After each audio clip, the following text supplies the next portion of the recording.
Hey guys, how are you? Ankit here, and I am now posting this video about the S21 Ultra that I have been using for the past few months.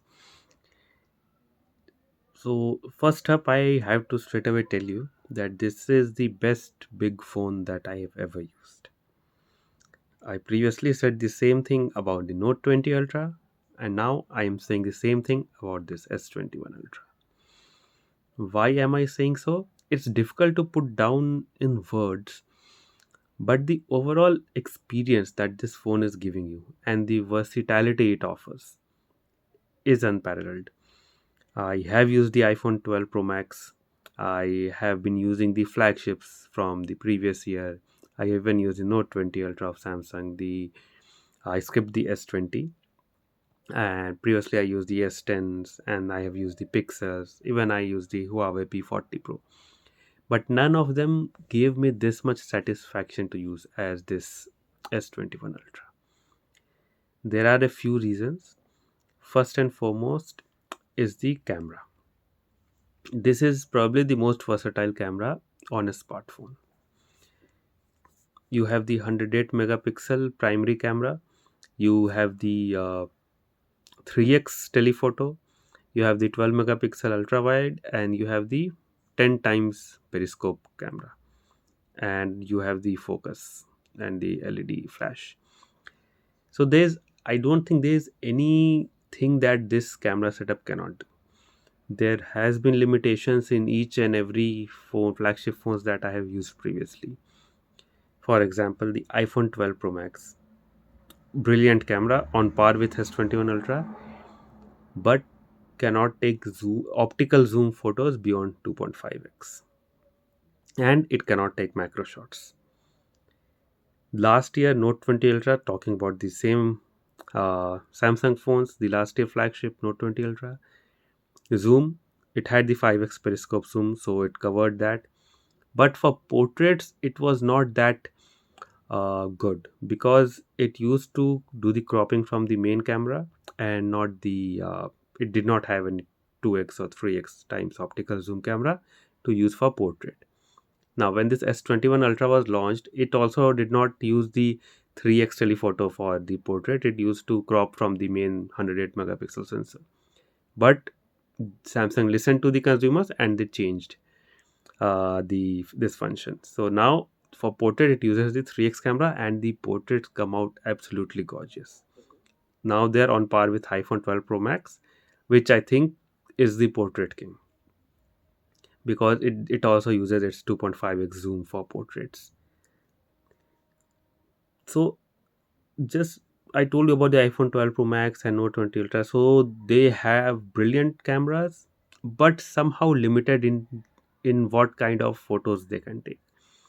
But S21 Ultra does not have any such problem. It can, from the macro shot to the 10 times optical zoom to the 100 times space zoom, it can do everything. And the front facing camera. So earlier, Samsung flagships used to have the 10 megapixel camera. The Note 20 Ultra had the 10 megapixel camera. The S20 Ultra had the 40 megapixel camera. So they have continued with the 40 megapixel camera here, and again it is one of the best selfie shooter out there. The 10 megapixel cameras are okay, they are good, I mean in good lighting condition, but the S21 Ultra 40 megapixel selfie camera is on a different level. And with this series, S21 series, what Samsung have done is that they are now capturing more true to life colors. Earlier till the Note 20 Ultra, I felt that they are oversaturating the colors too much. They have toned it down a bit in this S21 Ultra. And for the selfie, I mean, in the Note 20 Ultra, I had the Note 20 Ultra, and when I tried to take selfie from that phone, it came out good, but the skin color was off. It used to make me like look like a zombie, like a pale or a vampire, like the blood has been sucked out of my face. But with the S21 Ultra, they have improved on it a lot, and it is now showing the much more natural skin tone. If you have been using this, I'm sure you must have noticed this also. So that is about the camera. And yep, and of course when it was launched it was already good, but they have released a series of updates and now it's even better than before. Then the second up is the screen. This is an absolutely gorgeous screen. So of course for Samsung, every Samsung phone has an absolutely gorgeous screen. You can't go wrong with either. I had the Note 20 Ultra, which I thought was the best in class screen with the 120 hertz. This is in the same league, maybe even better because it even gets brighter in the outdoors. So yep, I like this screen. And in general, the smoothness of the UI. I know one UI has been getting a lot of flack. I mean, it's better than TouchWiz, but still, it's not the most smooth launcher uh, among the current Android flagships. So I have been using the OnePlus Nord 2 also, and I think the Oxygen OS is still smoother than this. But the 120 hertz really makes a difference, and the you can fly through it.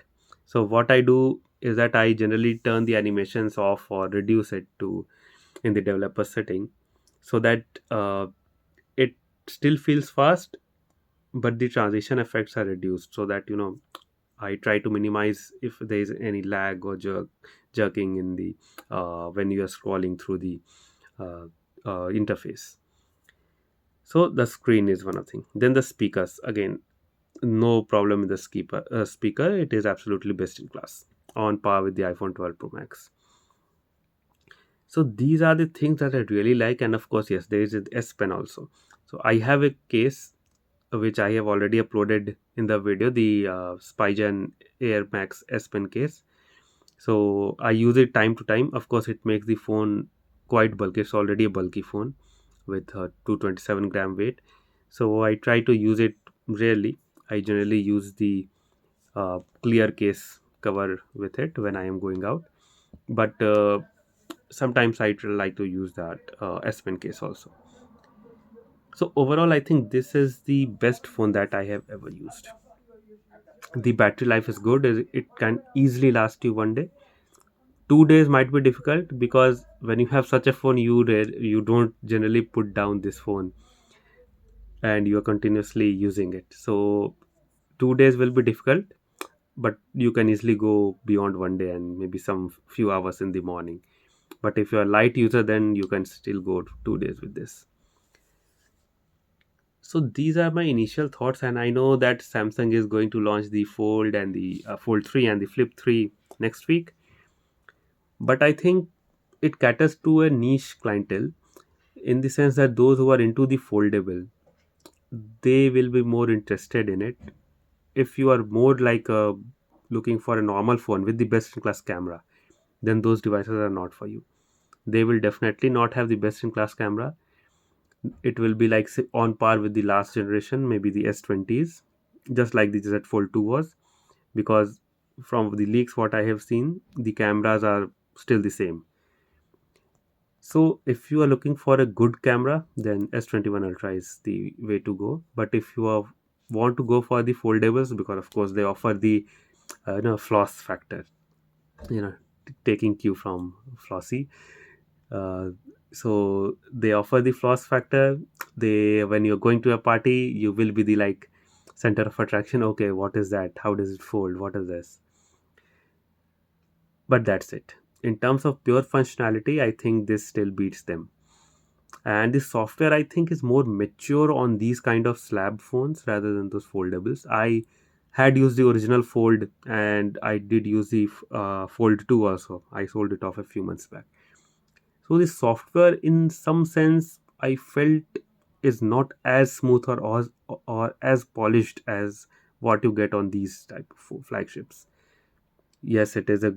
I mean, there's nothing wrong with the software. I did not face any problem, but somehow that feeling was not there. The experience that using these kind of flagships give, it was not there.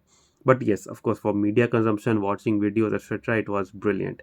Even for productivity purpose, like looking at Word documents or Microsoft Excel, the Fold. I'm not talking about the Flip. The Fold is brilliant in that aspect. But yeah, I mean, it is much more expensive. I am hoping, or from what I have read, that they will be reducing the price this year. It will be much less expensive than last year. So I hope that it will be like within the reach of the common people. and those who are interested, I'm sure they will be buying it, because of course it is the future. I mean, so you want to become the early adopter, because I'm sure like probably next year they will be able to catch up in terms of the pure camera performance of the flagships, but not as of this year. So that was my thoughts about S21 Ultra. And if you're using the S21 Ultra, then you can share your experience in the comment section below, and please like and subscribe my channel, and I'll be seeing you in the next video. Thanks.